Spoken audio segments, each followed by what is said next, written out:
So let's talk about industrializing the country. We know that there's a target of hitting what percentage by what year? It's 20 by 30. Okay? Yeah. That's the whole idea. It's hitting 20% of contribution of industrialization to the GDP by the year 2030. Okay? Moving it from 7.5% or thereabouts. That is a big one. The person who is carrying this load on his back is Dr. Juma Mukhwana. He's the Principal Secretary for Industry in the Ministry of MITI, the Ministry of Investments, Trade and Industry. He's our guest today. Good morning, PS. Good morning, Eric. Good morning, Muga, Ndu. I'm happy to be back. Good morning. Good to have you back here. How's the kazi going? Yes, tunachapa. Yeah, it is coming up well. Very good. Quite hectic, but we are managing. Very good. Many plans, many ideas coming from different directions. Yeah. We'll be talking shortly about the Kenya Industrialization Conference. But to welcome you to this conversation, CT has the day's proverb. CT, you said this week's proverbs are from? Namibia. Namibia. The country whose population is half the population of Nairobi. Yes. And the landmass of that country is 1.5 times the size of Kenya. 1.4 times the size of Kenya. So essentially, the population of Nairobi can go and live in Namibia and there'll be some to spare. Where? Well, if you look at our population, take the view that our population is 53, 54 million. By comparison, we are seriously densely populated. These guys are 2.1 million? 0.8. So it's one person per county. Something like that. Well, maybe a little bit more, but okay.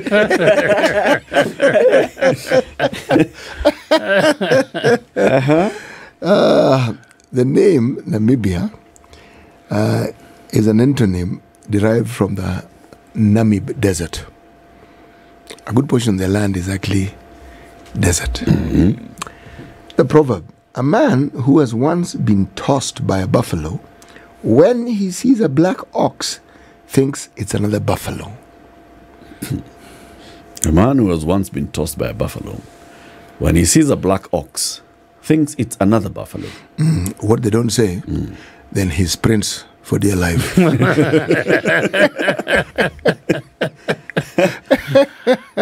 Dr. Mukhwana, what do you think they're saying with this proverb?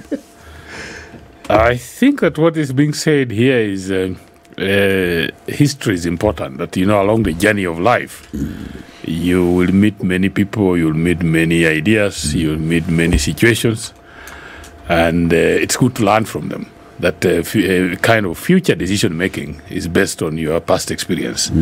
So it's good when you are making a decision today to put it in perspective, in historical context, to say, okay, am I doing this for the first time? Has it been done before? Did it succeed? How should I do it better? I guess that's the way I would look at it. Take the lessons from the past. Take your failures and victories from the past to inform your future. Yes, take your lessons and run. Yeah. Actually, Eric, I like the bit you've mentioned. The wins and the losses. You see, we take the view that the losses are probably the better teachers because of the harsh conditions they sometimes force us to endure and to understand. But I would argue that when circumstances favor you well is when you should be most careful. Because when there's a turn, it often leaves you fairly stranded if you hadn't planned for it, because we tend to suck up to the good times and tell ourselves that it'll be there forever, and it really is. Yeah. It's there for a season, and it will come to an end. Now, what then when it comes to an end, what happens to you? Yeah. Then you'll feel like you've been tossed by a buffalo. Bus. Are you applying some of the past mistakes and lessons in your journey towards 20 by 30? Yes, we have looked very closely, and we are even working. Part of this conference is part of the bigger picture that we are trying to develop. We're actually working on an industrialization strategy. And we have looked at, yes, what has happened in the past. We've had very ambitious plans and programs and activities. These have been applied with mixed results, obviously. we are trying to pick the bigger lessons and see how this can inform our future planning. But also we are not, so that we are not spending too much time in the planning room. We are really planning and moving at the same time. So as you know, we already had, when this government was coming into power, the Kenya Kwanza, there was already a plan on manufacturing. So part of it is we pick it from there, but also we are, yes, quite laying the foundation. You won't believe it that 60 years down the line after independence, we still do not have anything like an industrialization act in this country. So we are working on that. So we are working on an industrialization policy, which we don't have, and an industrialization bill, and we are also working on an industrialization strategy in that space. And because you see, if you really can't put your ideas into a formalized strategic way, because we can't do everything, we must prioritize. The resources are limited. And so for you to do that, you need a very clear analysis of what is the situation in the past, what are the efforts that have been tried, what worked, what didn't work, and going forward, because you have limited human financial resources, what are your priorities? And that is very, very important. So we are working on those 3 documents, and that's why this is also the first ever industrialization conference. You can't believe it in this country. What is an industrialization conference? This is a forum, a platform where we are bringing together the players in this sector. And remember, this sector has nearly 13 different sectors. So you have all this automotive, agro-processing, you have textile, you have leather. So we are bringing all these people together to say, you are the people who are doing industry, who are manufacturing in this country. What have you learned? So as government, we are not pretending to know the answers that are there. But definitely, if somebody like Rao here in Athi River has been doing leather for the last, his father was doing it, he is doing it, they have been doing it for over 50 years, they definitely know. If you talk to Defki with Bitco, he knows what needs to happen. He has been in that space for quite a while. So I think this conference is really opening up that conversation space to say, okay, as government, we often sometimes talk to ourselves. Sometimes we have very beautiful documents that are not informed by reality. So the purpose of this conference really is to learn from the best, to bring the people that are in that space, that have been playing in that space, to say, okay, we have some ideas, but you know better because you are the one who is actually doing it. How could we do it differently? So the purpose of this conference is really, we are bringing together manufacturers, policymakers, academicians, and we also have a bit of international people coming in from China, from Japan, India, to say, okay, how did India do it and how did China do it? So the purpose of this meeting is to, first of all, raise some noise around the industry. Quite often, when people are talking about cost of living, Eric, it's very easy to say, okay, the cost of living is very high. But remember, if you are consuming what you are not producing, it does not matter how long. So part of... You have no control. You have no control. So manufacturing is what really produces what you eat. And as a country, we can almost say that we are consuming other people's products a lot more than we are consuming our own. So if you are not producing, it does not matter how much discussion you have about that space. If you can produce, you eat what you produce, you export what you produce, then we can start to discuss even the issues of how do you bring down the cost of living, because you're exporting, you're bringing in dollars, you're creating employment. If you manufacture more here, as I said the last time I was here, every time you import, you export jobs. And so then if you import too much and then you're discussing about cost of living, it's like you're actually contradicting yourself. That's true. Yep. You mentioned something I think it's very important here. You talk about a strategy and a plan, and that it's going to take some time to put this together. And I think, what's the time frame that has been given for this strategy? Because there seems that there's a lot of pressure to reach a particular number in a very short period of time. If we're talking about 20 by 30, whereby you have the percentage currently at 7.5%, and the dream or the aspiration is to get to 20% in the next 6 years, and we're currently still at planning stage. How do you see this playing out in terms of timelines? We are actually planning and working at the same time. So we have not like hanged our boots, so we say we are now planning. But I also want to say that coming from that space, I do appreciate that if you really want to make a difference in industrialization, it takes time. If today, if you want to do, if you start planning to put up a factory to mill maize, you will not be in production in the next 3 years. Remember, by the time you get the land, you bring the machinery, you install that machinery, you test run, you get your raw materials. Installing a factory will take you 2 to 3 years. So this is a long-term thing. So it's not something that you can stop and say, okay, now I've stopped, I'm thinking, I'm planning. What we are saying is that we have several things that we can do. One is we already have those factories that are manufacturing, and that's why we are bringing them together. And we are saying, what are you doing?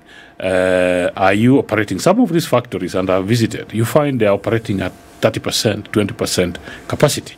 Why? Because of different challenges, either raw materials or the market is not there, or so they have different challenges. So the issue would be to say, for those that are existing, how do we take you to 100%? And that is the easier part.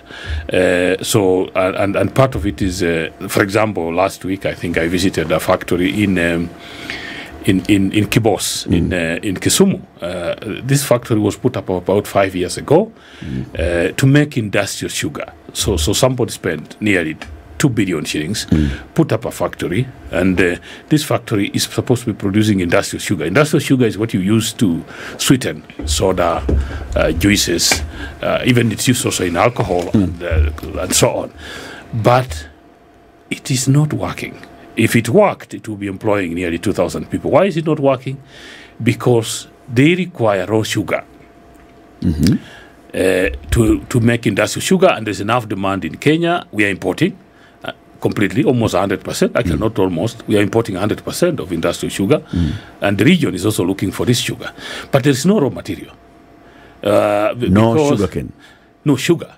Okay. The raw sugar that we have, what we are producing in Mumias, in Chemelil, is raw sugar. So they need that. But there isn't enough of that. You see, the raw sugar is what we are using for tea, to our coffee, and the demand is much higher. So for you to use that as a raw material, it's not there. Yeah. And so then we said, but why are we not importing? Because then for him to survive is to import raw sugar and turn it into industrial sugar. But then I think in the past there have been fears that said, okay, if this guy brings in raw sugar, how would you stop him from dumping it as raw sugar instead of using for industrial purpose? Because the demand for raw sugar is so high anyway. So you can see that it is something that if you really sat down with all the regulators, it is something that you can resolve in a week. Because this is a factory, we are all the way going to Dubai looking for investors. You have an investor here that has already done the investment, but we can't figure it out. I think he got a license to import for like 1 or 2 years when he started. And then at some point, I think because of the controls and the issues that we have around sugar, he didn't get a license. So the factory is there. So the factory is basically not operating? Not operating because he has no raw material. That is so. And another example that I would use, and this is how, for example, if you look at our alcohol industry, it uses a lot of ethanol.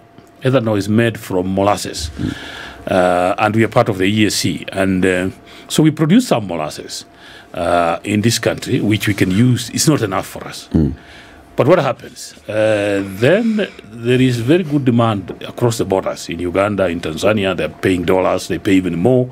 So you find, although the law is very clear on how to sell this, a lot of our molasses then ends up in the neighboring countries. And then the factories that we have here have no capacity then to make enough of that ethanol. Even when we know that the demand for ethanol is so high that we really have to import. So those are the kind of issues that we are looking at. So we shoot ourselves in the foot all the time? They say that the market forces are quite dynamic. And it's another way of saying we shoot ourselves in the foot. No. I'm not going this way. The market forces for each of these products is quite dynamic. And so you need a deep dive. What I have seen is what we've done now with the Kenya Association of Manufacturers is that nearly on every week, we deep dive into each sector. So last week we had a meeting on the sugar area. So all those dynamics came up. So you find that each product has a completely different scenario. Let me give you an example of cotton. We have not been growing cotton in this country, so we import out. No. We stopped growing cotton. Yes. And since then, we have not been growing enough cotton. Now, this year, last year we grew a little bit of cotton. This year, we went out full blast. And we are growing nearly 40,000 acres of cotton in different counties, in Busia, in Bungoma, in Siaya, in Vihiga, in Homa Bay. So what happened? Then we came up with the people who buy the cotton, and we got a lot of seed, and we distributed this seed free of charge to the farmers. Homa Bay is doing the best cotton this year. I've been out there with Governor Gladys Wanga. We are doing very good in Siaya. But then now the cotton is ready. Then we find, so the cotton in Homa Bay has no ginnery. Okay. What happened to the ginneries that used to be there? They are old. They were abandoned. So the first problem we've had now is that we discover then that now how are we going to gin this? And that's the problem. What do you mean? I'm sorry, PS. I'm sorry. No. But by the time we're looking at 40, if I may ask, and I think it also links to the plan and strategy question. Yes, because if we saw a period of time, for example, where cotton was not being grown for 1, 2, 3 reasons, yes, and then entering into a phase where we say up to 40,000 acres of cotton, that's a pretty sum of cotton. But then to ask the question, after harvest, how we are going to gin this cotton? Yes, remember, as opposed to having a plan beforehand, knowing full well that a ginnery was out of operation. Yes, you remember our approach is that the ginnery should be established and run by the private sector. Yes. So when we started this, of course, we brought some private sector people in, and now it's an egg and a chick situation. So when we asked the private sector to do a ginnery, they said, okay, but you want us to do a ginnery, where's the cotton? So grow the cotton first. So now we've grown the cotton. We created a problem. As we say now, the good news is that the county government of Homa Bay, for example, has now allocated 5 acres to a private sector that is doing a ginnery. Lamu has done the same. In fact, the ginnery in Lamu is now being installed. In Busia, the government did a ginnery there that is now working, that although the capacity is a little low. But so the ginning was part of it. The other issue, of course, has been because we abandoned this crop for a long time. Seed supply has not always been good. So we've mixed idea of you can make your own seed, and we have also imported seed that some of it may end up being very expensive. And the last issue then that we are figuring out now this week is the price. Because the seed was given and the chemicals were given, what price do you buy? So when we agreed with a lot of this seed was also being given by the private sector, people that are interested in buying the cotton. And then we said, okay, so as we buy the cotton back, there will be a way in which you will subtract some money for the seed that you are given. But then that created a different problem. Why? Because in Busia, we wanted to buy this seed, for example, at 52 shillings a kilo. Right across in Uganda, somebody was buying it for 70 shillings. And so we have had to a quick meeting, and then we have agreed that even if we gave the seed, we really can't, because the farmers can't sell below 72. Yes, so that's why we've put now we've put it at 72, and that's why I'm saying that each of these sectors really requires constant thinking. If there's no blanket, and there's nothing like I decided this last year, it works this year, but so we have continuous learning and very quick adjustment. For you to, because then what was going to end up happening is that all our cotton was going to go to Uganda. after supplying the seed and supporting the farmer. I mean, it can be quite tricky. You know, I live in the sugar belt. Yes. One of the sugar belts. And so the story of sugar is something I'm intimately familiar with. Yes. You see, by the time people like Ibos were coming into being, other sugar factories in that very, very same locality had shut down. Miwani. Yes. Don't have in mind. Sugar in that whole area as a business, one grew up seeing it, how it flourished and how it is. People benefited from it. And one also sees how farmers lost interest in growing sugar. So even the raw material that is required for those factories, that's before I get into the upgrading of the factory so that they can actually do what it is that you're saying.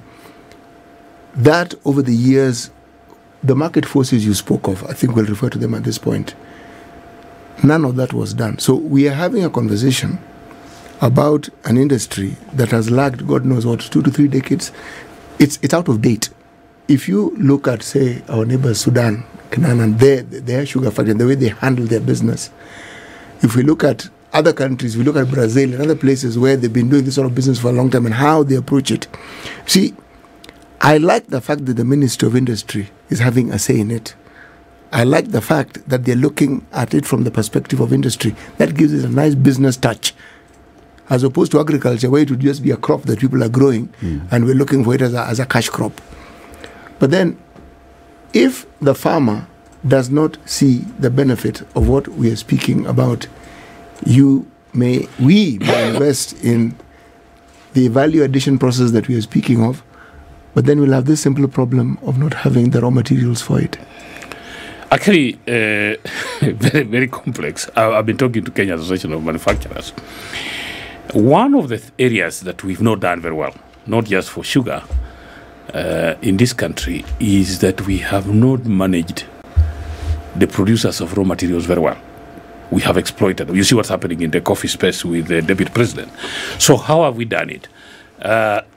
Industrialists occasionally behave like they're very clever, but in the end, we all end up in a very foolish place. Why? I come from a sugarcane growing area. When I was growing sugarcane, I got a ton of cane was going for 2,000 shillings. And even when this sugar was harvested, it took 6 months to pay.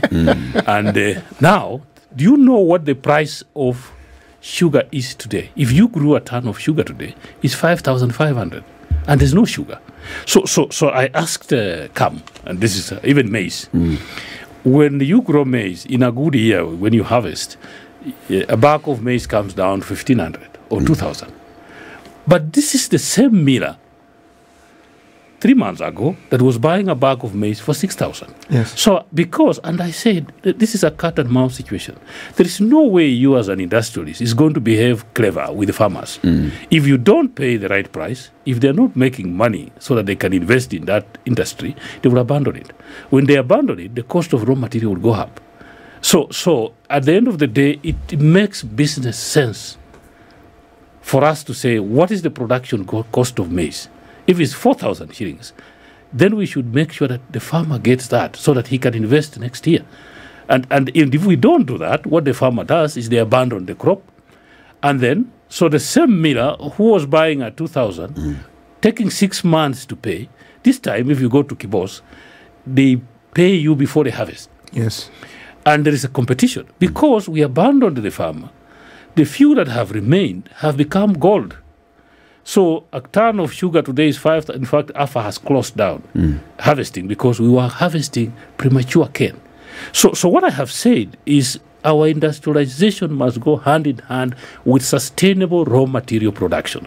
And sustainable raw material production means that we respect, we care about the farmer and what they're doing. On the sugar issue, so that I just finish it. If you go to a supermarket today, every household has sugar this morning. So we have never had a problem with consumption of sugar.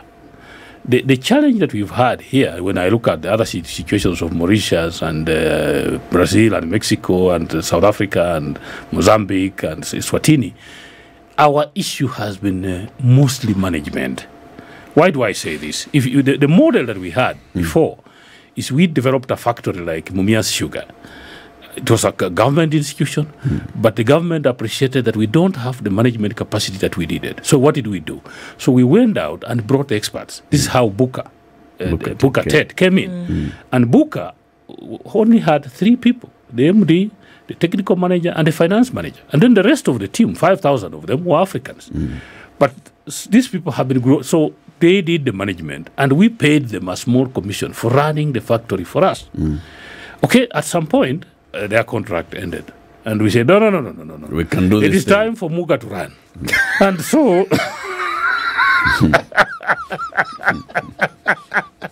So, what did we do? Muga came. So, Muga came. And where we are today is the problem of Muga.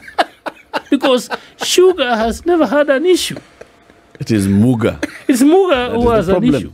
And so we're being very bold. If you have listened, we've done a bit of that deep dive, and we have agreed that that model worked for us.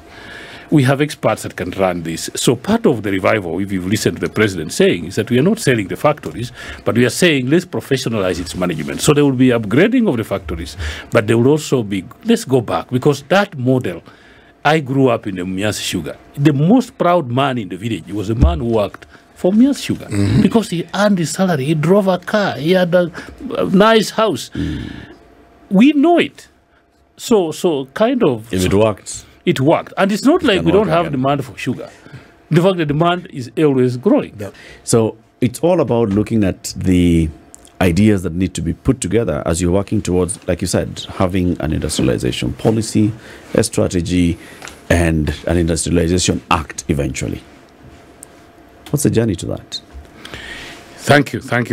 And so the journey really has begun. So we've done quite a bit of background work in terms of looking at, as I've said, you can see that you cannot have one suit that fits all. So we are doing what we are calling deep dives into each sector, whether it's textile, we look at the issues. Why do we have a lot of livestock? We have a lot of hides and skins that we are throwing away, and then importing shoes and importing leather and other things.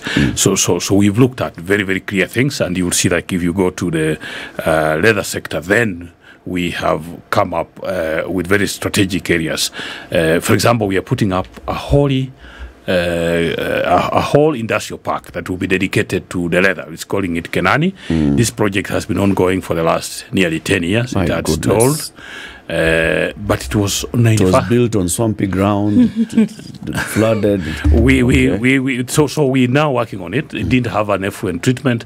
All that is being completed within the next 3 months. That will be complete, and then we'll have a whole ecosystem where you can do tanning, you can do machining, you can do design and production of leather products. So in terms of the general principles that we are looking at. So we are looking at an industrialization policy that will guide our way going forward over the next 10 years.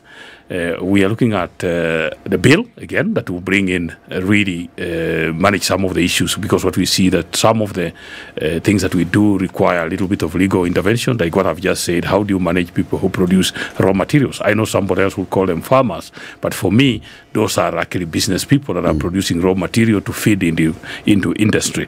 So the areas that we are looking at, one is competitiveness, and we need to agree that we have not been very competitive in the region in terms of power, in terms of other aspects, and so we are looking at that whole space of how do we make ourselves competitive in terms of the power, the taxation. So there's quite a bit of work, and there's a team that's working, and this week, I think this Wednesday, we are making that the team will be meeting with the National Treasury and the KRA, and so that we work out some kind of sustainable taxation mechanism, and how do you create incentives for manufacturing.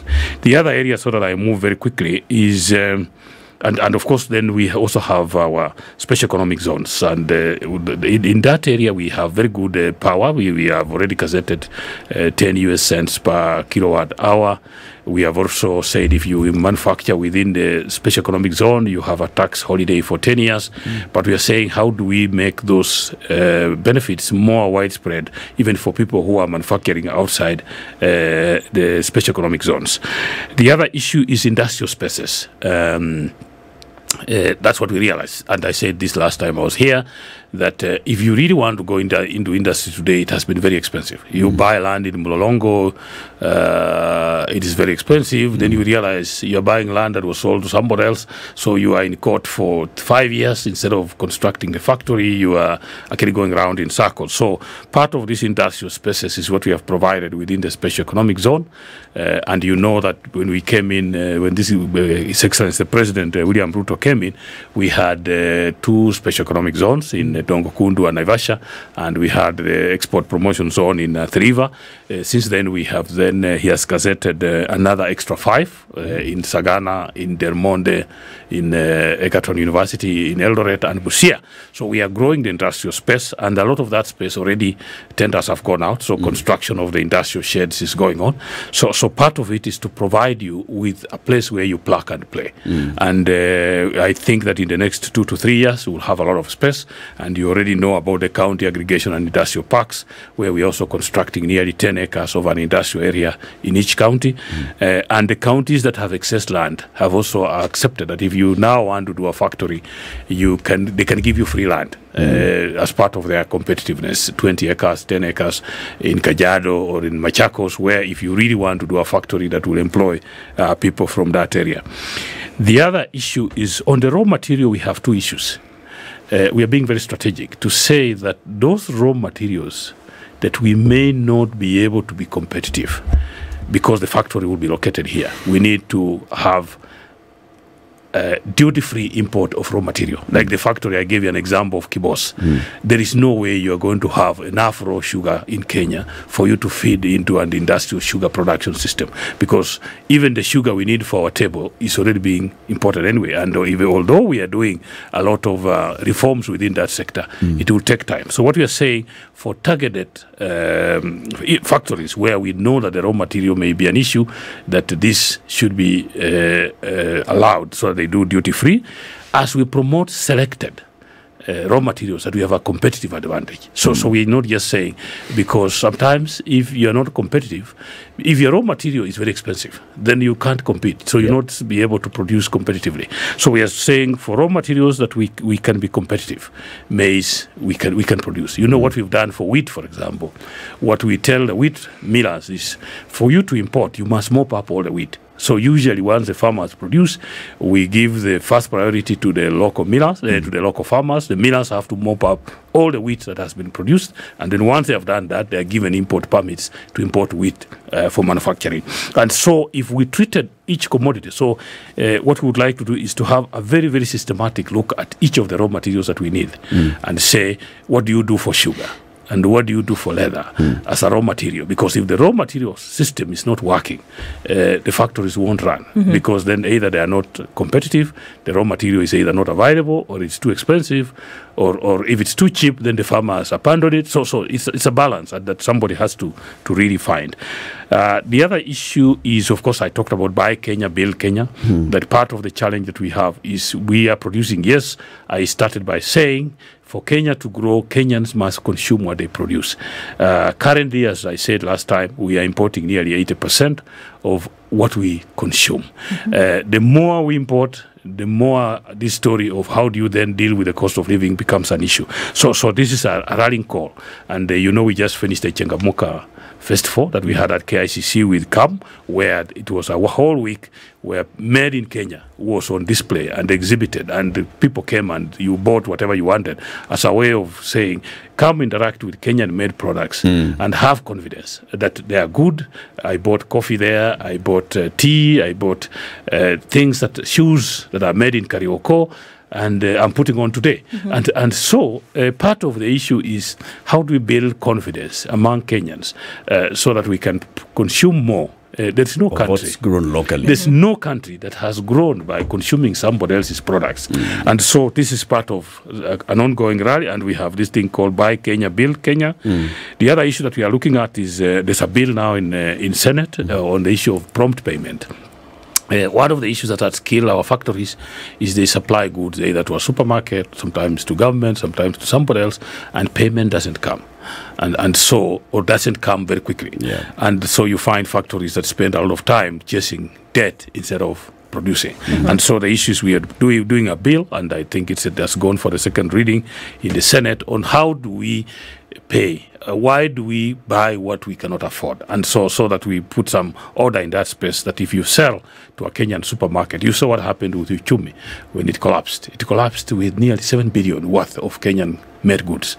That is a lot of destruction to the sector. So we really want to protect that, and there's something that's coming up in that space. In terms of export, we need to think beyond. We know we've been exporting tea, flowers, horticulture. These are low value, high volume things that really, I mean, sometimes I ask, if you have a phone that is 100,000 Kenya shillings for you to buy, how many tons of coffee do you export to buy one mobile? And so part of that space, and that's why the president was recently opening now we are assembling a local mobile to say, yes, we need to assemble more laptops, more vehicles, more motorbikes, because they are higher value. And we are exporting this to the region, to Sudan, to Uganda, to DRC. So there is potential for us. Pharmaceuticals. Last week, I think I was with the deputy president. He was opening a new pharmaceutical factory. That is where we have competitive advantage. One of the areas that, as we look at this strategy, that we realize, Kenya, if we are going to concentrate on agro-processing, we are not very competitive because of our geography, that we only 25% of Kenya is arable, and 90% of Uganda is arable. Nearly 95% of Tanzania is 1.5 times the size of Kenya. And it's all arable. And it's all arable. So if you're going to produce maize or tomatoes or onions, that's why some people ask, why is Uganda doing very well in animal feeds production? Because you can't compete with the cost of production for maize in Uganda. And then also, if you go to Uganda, you realize that maize is not food for people. Here, maize is, if there's no maize here, there's no food. You go to Uganda. So in other words, maize is not their staple. It's not their staple. And so you can sell it at any price. And so you find that if we are concentrating on agro-processing, then as a country, we are more competitive in areas like automotive, mobile, iPads. So manufacturing is our solution.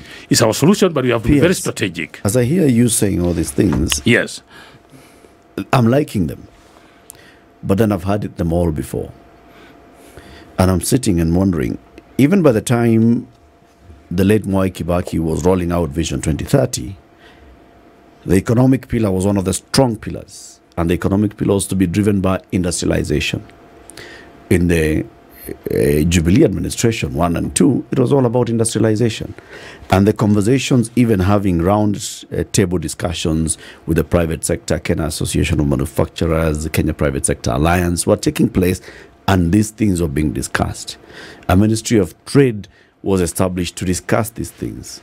So if up to date we don't even have a policy that guides our industrialization, up to date we don't have a strategy or a piece of legislation that guides our industrialization, it just sounds like we just love talking about what can be, but we don't want to do it. I don't want to go back into history, but I know that there is quite a lot of work that is going on. In terms of the difference between what I see now and in the past is, for example, if you look at our budget now, for the first time, we're using something called a value chain approach. And what does that mean? If you look at a value chain like cotton, we appreciate that so what we are doing now is, instead of the Ministry of Agriculture sitting and growing cotton on its own, we agree that there are some things that will be done by the Ministry of Agriculture, and they are given funding for it. The testing, developing new varieties, developing new seed, multiplying seed. And there are things that will be done by industry, ginning and the knitting and all that kind of stuff. And there's things that will be done by trade. So what we do is now the planning is holistic, that we sit together, we look at the whole value chain, and we say, what does the Ministry of Agriculture need to do to revive cotton? And what will industry do so that we pick up from there? And what will trade do so that we export and import? So that we have a whole value chain. If it is leather, that's what we are doing. We are looking at it and saying, what is the problem with leather? We're saying, okay, we are not collecting our hides and skins. Why? Because the quality is bad. Why? Because we are using the wrong knife to slaughter the animals. Yeah. So what does the Ministry of Livestock need to do? But then, PS, you spent the last 1 year having those discussions. Why do we need another conference to have the same talk that you've been having for many years? Even the last 1 year. Remember that 1 year, what we have been doing is interministerial, to saying this is what livestock needs to do, this is what agriculture needs to do. But now we have not subjected this to the owners of factories and industry. So this opportunity, if you look at the program today, there will be a PS for crops talking. There will be a PS saying, on cotton, This is what we are trying to do. And then it's being validated by the real owners to say, we don't think that works. We think you need to think differently. So really what we are doing, this is a very robust conversation. That as government, we have very ambitious plans. We have this value chain approach, one government approach. And we are saying for the cotton value chain, we have had 1 year of experience. We've grown the cotton. I talked about the ginning. We know what needs to follow. And so the question is saying, this is our plan. But the really owners, thicker cloth mills, Rivertex, are saying, now, wait a minute. Did you just say that? Yes. What about this? And what about that? So really, and this is going to be an annual event. So the Kenya Industrialization Conference that starts today at the University of Nairobi is going to be an annual event that where we'll be saying, this is what you're doing. What do you think? So that we really have an honest conversation between government and the sector, so that they're able to guide us, to tell us, yes, this is working, but this one you have to adjust, and so on. So for us, that is the kind of opportunity that we are providing. And yeah, P.S., even as you say this, I think two things that are very important here, given the sentiment that Eric spoke about, where things that have been heard before, which you've given an explanation to, but two things always seem to be missing in terms of monitoring and evaluation of some of these things, number one, and then communication of these things to the country. Because here we are inviting the country into this conversation, but then it ends there. And in terms of the things that happen thereafter, 40,000 acres of cotton being harvested, I don't know, another 40,000 of sugar, whatever the case may be, that then people are not told about the milestones then are then reached. Secondly, in terms of where a certain project has reached, whatever challenges may have been encountered, whatever progress has been made, to actually monitor from point to point, for me, is a huge marker of success, so that we don't keep going round and round in circles, or what it would appear to be going round and round in circles, and that it will be clear what is a marked success from point to point, because it has to be deliberate. It has to be deliberate for every detail for them to see where success has been achieved. And I find that, unfortunately, for a lot of government processes, those two issues are missed out on a lot. And so it would appear to the rest of the country as though nothing were being done, whereby a lot is actually happening. But because those two issues are not concentrated on, it appears nothing works. How can that then be involved in all of this? Our friend, the good doctor here, is between a rock and a hard place. Because I listened to the sincerity in his voice, and it is clear he's someone who intends to see this work. But the rock and the hard place is here. We're not talking about things that we haven't done before in this country. Not really. Now, when we talk about lessons learned, what have we learned about how it is we made serious gain and then lost literally all of it, and then we are more or less having to restart again with bigger challenges than we had even previously, and saying this is how we are going to overcome it? Thank you. Let me start with you, then I go back to what Ndu has asked. Yes, one of the areas that has been acknowledged, not just for coffee, but other sectors, is that this space of manufacturing faces quite a bit of competition from another group of private sector called importers. Sometimes they're called cartels. We just came back from Japan, and we saw a kilo of coffee, Kenyan coffee, going for 3,000 shillings. And we asked ourselves, why is the farmer in Katanga being paid 50 shillings a kilo? So, I mean, if you look at the processing that goes into coffee, the roasting and the grinding and a few other things, how do you account for that? So part of the challenge that we've had, and that is something that we need to own up, not just for coffee, that for most of this, even sugar, that you'll find that part of what is pushing our factories is people who want to import sugar. And that is where the game plan starts. And so part of what we've seen happening in the coffee and the tea area. The deputy president has taken charge, and you can see, as already I was reading last week, that some of those changes were starting to bear fruit. I do know also that in this finance bill, if you have listened to the industries very carefully, they have been crying that the government has imposed certain things. We have said that if there is something that we can produce within Kenya, and you are importing, we'll put a tax on it. And I already mentioned that the last time I was here. We've put a tax on clinker, we've put a tax on steel, what's called wire rods and billets, so that we can create an advantage for local production. So part of how we got it wrong was that, and I hope that we can sustain that conversation. I know that we've had quite some engaging issues with CAM. They have issues with some of those decisions, but we are saying, okay, what is the alternative? We can't import what we can produce here and then pretend that we can revive those sectors. So part of what we are looking at, in fact, we are now looking at a longer list of 60 items that we think we can produce, that we need to tax so that we can grow local industry. Yes, we are running out of time. Yes. So as we come to the end of this, is the conference open to the public? Yes, the conference is open to the public. It's just not a conference. So there is plenary sessions. Today is the opening ceremony. We are having the Prime Cabinet Secretary opening today. And then we are also having, after that, we have breakaway rooms to discuss. So there will be a room for sugar, there will be a room for leather, there will be a room for people that want to discuss textiles. There are also exhibitions.